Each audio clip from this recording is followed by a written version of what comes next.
Primetime local news, serving the Lakeland and Midwest regions. At this week's Rotary meeting, club members got an inside look at the real estate market in the border city. Real estate has been one of the industries heavily affected because of the COVID-19 pandemic. Now that restrictions are lifted, realtors in the real estate market is getting back to normal. For those looking into buying or selling a home, there's a few tips before your house hits the open market. Why are you so nice? Keep it clean if you're going to sell. That's huge. We can look past dirt. We can always hire cleaners and have your house cleaned if it's not. But yeah, keep your house clean. Julie adds that now is a good time for those interested in buying a starter home to keep their eye open. The Denim and Diamonds Gala will make a return this year after the event was canceled due to COVID-19. Connor Chan has more on what this year's event is all about. Brenda Labakane joins us today here on Primetime Local News. We're talking about the Denim and Diamonds Gala coming up soon in partnership with the CKSA Finals. Brenda, just take us through the event for those that don't know what it's all about. On the day before the finals, the CKSA Chuck Wagon Finals in Lloyd, we always hold what we call the Denim and Diamonds Charity Gala. It's held at the exhibition grounds. The doors open at 6 o'clock. For cocktails, suppers at 6:30, and then we have live auctions, silent auctions. We have drop buckets, and we have 50-50 tickets. We raise all this money for the 2 children's hospitals this year. That's all we'll concentrate on. The Stollery in Edmonton and the Jim Pattison Children's Hospital in Saskatoon. So we canvass stores, people, whatever, for donations, prizes to put up at this event. We started having this event, I think 2017 was our first one, I think. And over this time, with the little bit we have done before, we started the Women of the Wagons in 2012. And to this time, we have donated over $250,000 between the hospitals and 2 other children's charities, Telemiracle, and to the Ronald McDonald House in Saskatoon also. Now, of course, this is the first gala since the pandemic. How excited are residents to get back out there and celebrate in person the way that they want to? Oh, it's exciting. We haven't been able to hold any charity events this year yet because of the pandemic. We had absolutely nothing. Now that we're back chuck wagon racing, we are able to do something again. It's exciting. People are happy to be out and about, see people's faces, talk to people that you haven't seen in 2 years. It's great. Is there anything new that residents can expect this year, whether it's event stuff or even with COVID protocol measures taking place? I don't think there's going to be anything different. It's going to be no masks. It's going to be the same. People are welcome to wear a mask if they like, but there'll be hopefully a big crowd like there always has been, and people willing to spend some dollars. Now, of course, you mentioned that it does raise money for those 2 hospitals. How did you come to the decision to help those organizations out? Well, our sport revolves around our children. Our sport is very family orientated. Our kids have grown up in this. It's a great place to raise kids. They learn how to work. They learn how to work with other people. They make lifelong friends there. And if it wasn't for our children, the sport of chuck wagon racing wouldn't go on. And so we're very happy to support the children in the communities where we work and play. If people want to help out in any way, shape, or form, how can they do so? We're always looking for donations. Anybody that's willing to donate anything, like we look for anything. We'll take any type of donations. We'll take cash so that we can buy stuff to put in the auction or at the bucket drops. We're very happy to take donations. Over the years, people have called me. Hey, I got something. Would you like it for the auction? Different things. 2 years ago, somebody gave us this beautiful painting that sold for a lot of money at the auction. And this has been going on. People just call all of a sudden, hey, I got something for you. And lastly, how can people get tickets if they want to attend? So tickets available. You're able to get tickets through the Lloydminster Exhibition Office. There's $75 a ticket. Or if you buy a table of 8, You get a table for $525, and there's a bottle of red and white wine provided at the tables when you purchase a table. Brenda, I really appreciate your time. Thank you very much for joining us. Hopefully everyone gets a chance to come and enjoy a great evening of fun for the CPCA as well as for the two hospitals that you're raising money for. So thank you. Furniture set and design supplied by Furniture Gallery and Furniture House, downtown Lloydminster. Welcome back. Another event that will be back to the border city this year after being canceled due to COVID last year is the 13th annual Show and Shine. I spoke with the chairman for Just Cruise and Specialty Vehicle Club for more details. I'm joined here for Primetime Local News with Jerry Duhame, the chair for Just Cruise and Specialty Vehicle Club, and you're here to speak about a special event coming up in September, the 13th annual Show and Shine. Thank you so much for joining us today. Well, thank you very much for inviting us. It's a pleasure. Well, it's pretty cool. We've been waiting a long time for this. Anybody with a car that's a real car nut has been waiting for 2 years for our show. So we're pretty excited, Shelby, that we're going to pull this off this year.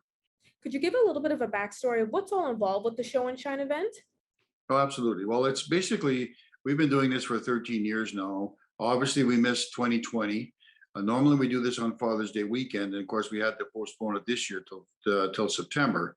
But it's actually an opportunity for people who are car nuts or car enthusiasts to bring any kind of a vehicle. And we basically take anything that has a motor and runs. We've had tractors, we've had snow planes, we've had motorcycles, and we're just interested in anything like that. Anybody that has a hobby that is to do with vehicles, and show them to the public. You were saying earlier that with COVID-19 happening, the Just Cruising Club wasn't able to have their Show and Shine event last year? Absolutely. We had to cancel our 2020 show. We had scheduled it for this June, but again, with the restrictions, we didn't think it was possible. And so now the restrictions being lifted, we're moved it to September. So it's the September 11th and coming up in about a month. And for people unaware and who might be new here in the border city, what's the Just Cruising Club all about? Well, we're a group of people, not just guys, but girls too, who are interested in vehicles as a hobby.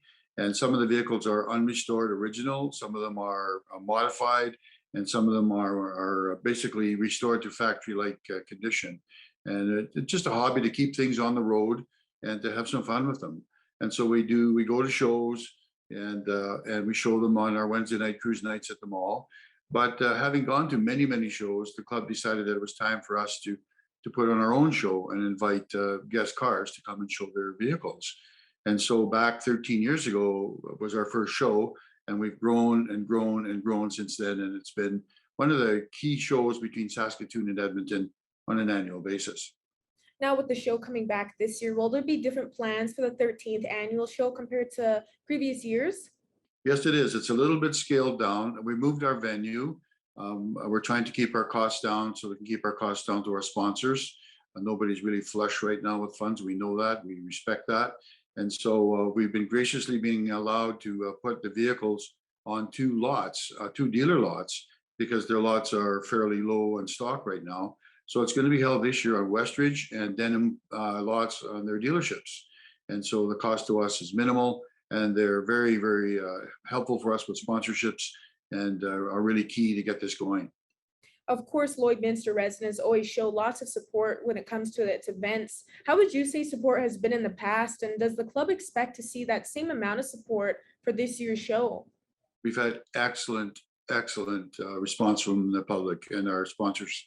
They've come on board. Some of them sponsored us last year, and because we didn't do it, just hang on to the sponsorship and use it this year. And so that's what we've done.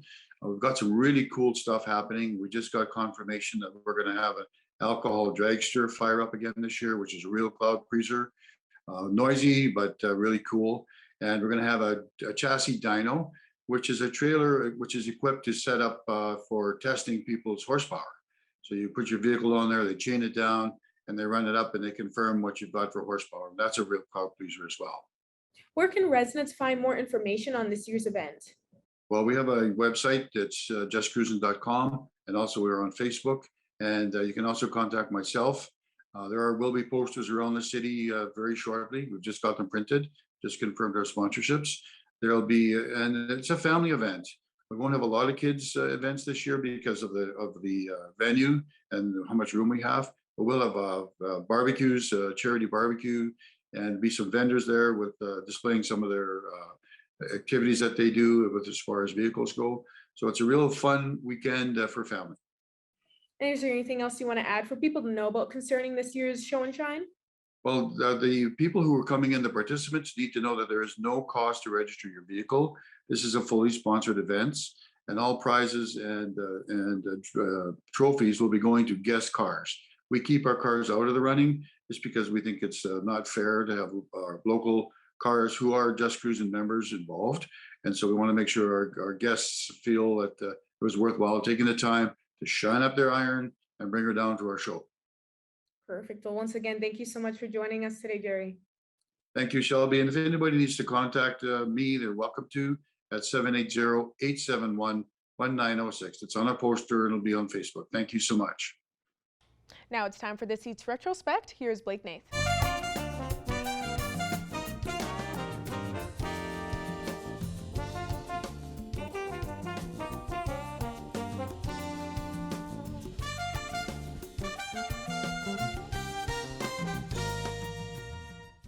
This week in retrospect.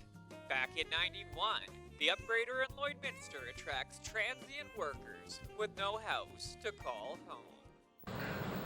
With more than 3,000 workers currently employed at the upgrader construction site, finding an apartment or a house to rent is next to impossible. So many upgrader workers are bringing their homes with them, and that means finding a place to camp.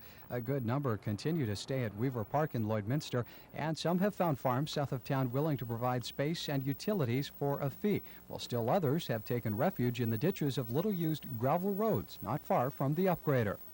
The trailers in the municipality, just parked in farmers' yards, etc., are definitely contravening our bylaw. Thelma Nielsen is a councillor in the RM of Wilton, where many of the campers are headed. But because of the mega project of the upgrader and the knowledge of the need of the people to find a place to stay, we are ignoring the fact that they're there. And while we're not supplying any extra services, we're also not taxing the farmers or the people that have them on their land. And in '96, beer bucks. A controversy arises surrounding the advertising of alcohol. It was a routine application to Lloydminster City Council for a beer gardens at a slow pitch tournament August 23rd to the 25th that sparked this controversy, an application that City Councillor Bob Myers has voted in favor of many times in the past. However, this time he voted the other way. I think it's a poor mix, and I think particularly where young people are involved, it gives them the wrong impression of what is right.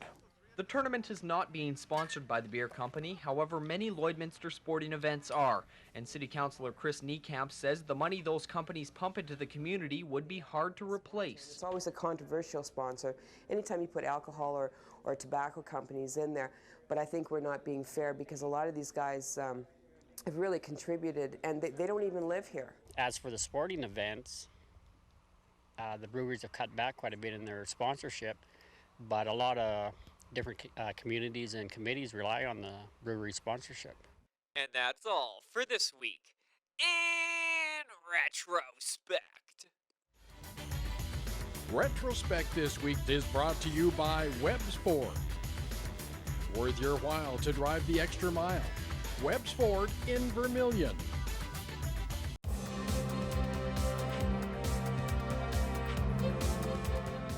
600 days after CFL fans saw the Winnipeg Blue Bombers defeat the Hamilton Tiger Cats in the 107th Grey Cup back on November 24th, 2019, football has returned to the country for the 2021 CFL season.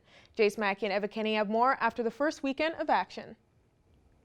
Well, the CFL is back. Over 600 days have passed since the last Grey Cup, and it was great to have some football back. Joining me to talk more about this is Evan Kenny. Evan, thanks for taking the time.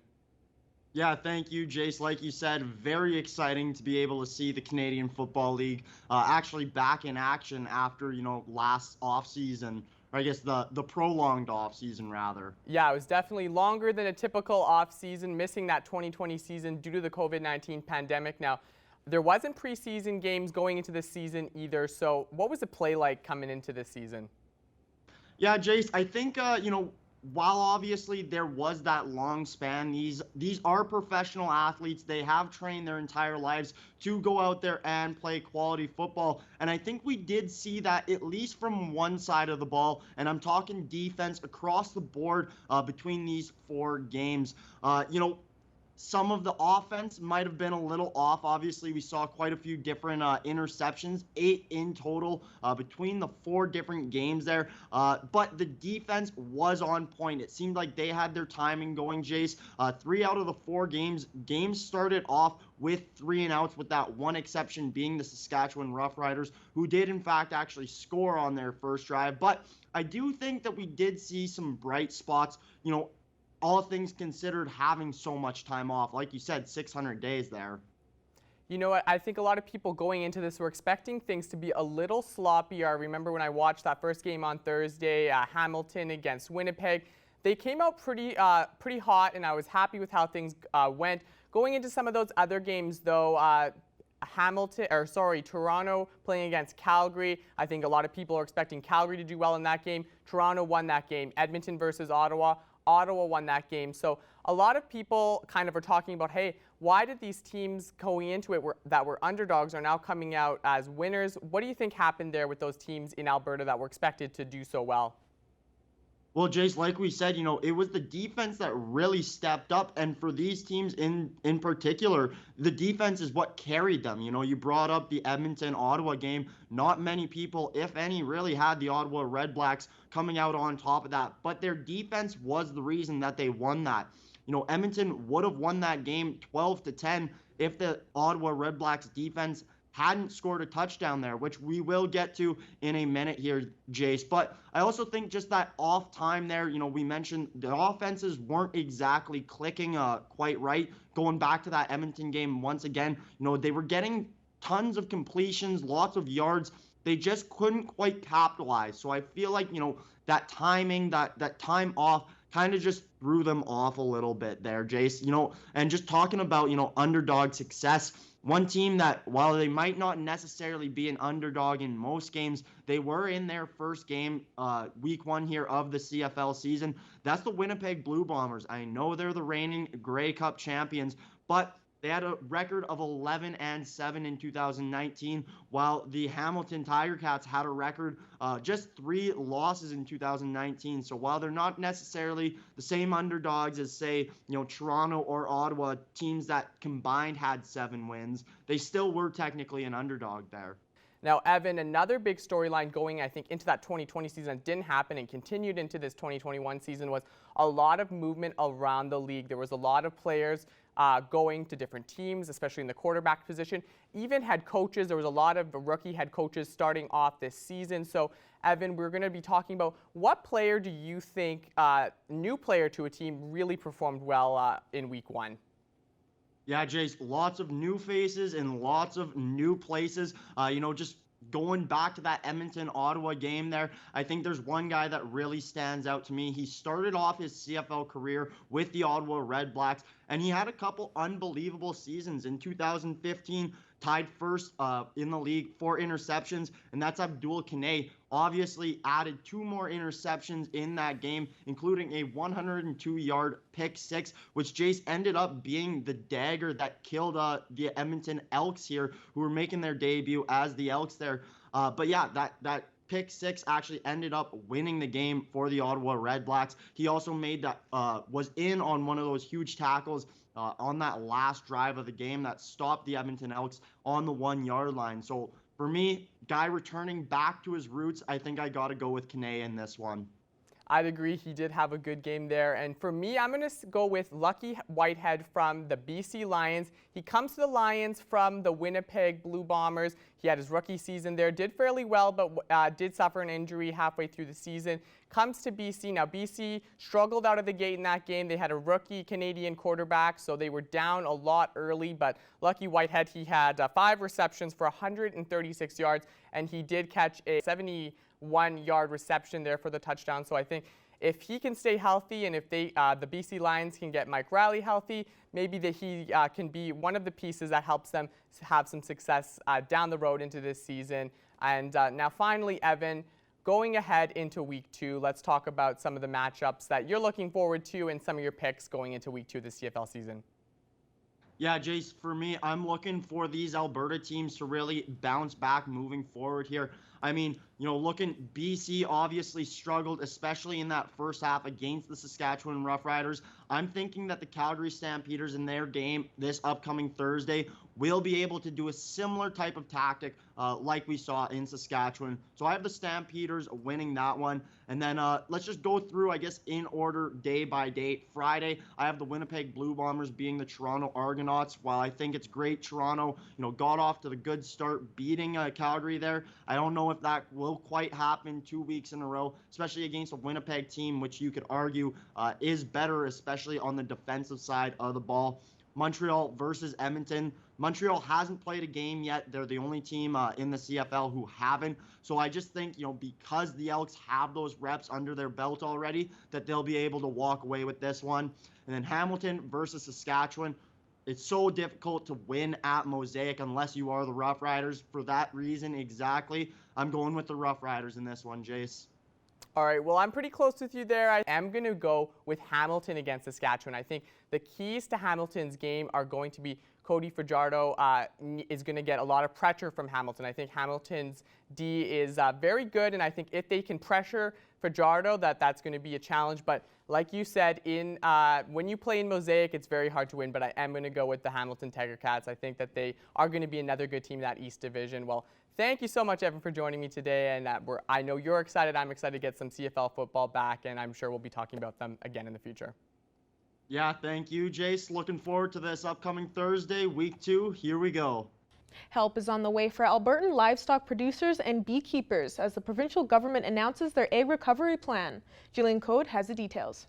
The government of Alberta has announced a multi-million-dollar investment for cattle producers in the province to help alleviate some of the financial burden farmers are facing during this year's drought. Through the Canadian Agricultural Partnership, Alberta is taking immediate action to provide emergency support to Alberta's livestock producers. Today, I'm announcing that Alberta is allocating $136 million in immediate financial relief for our livestock producers and Alberta beekeepers. An additional $204 million has been requested by Kenny from the federal government as part of agri-recovery to prevent long-term damage to the industry. Last year alone, Alberta's animal production contributed $479 million to our economy, and we saw the second best year in record for Alberta ag producers. That record high year has been followed by a historic drought, which APAS President Todd Lewis says is affecting all producers. Producers are struggling to find feed, and what feed is available is very expensive. So this will allow put money in producers' hands and let them try and make the best deal they can and make a decision about how much how many of their animals they can keep over winter, and how much of that important breeding stock can be preserved. So really mitigate the long-term impact of what we're seeing now. Without financial assistance, many producers could be forced to sell their herds,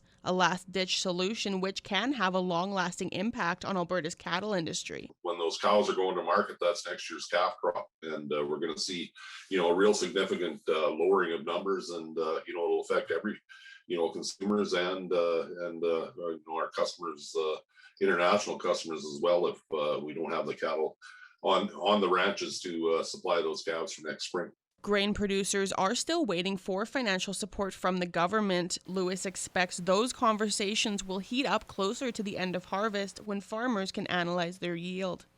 Jillian Code, Primetime Local News.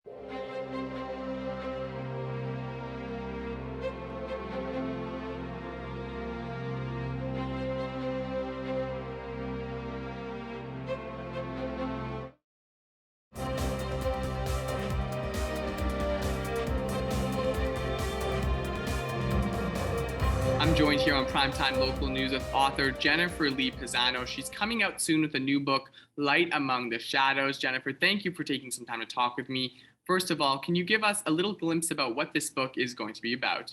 This book it's a contemporary romance, and it's primarily about loss and healing and the delicate journey of like finding your way back to yourself, essentially. It opens up with the main character, Laura.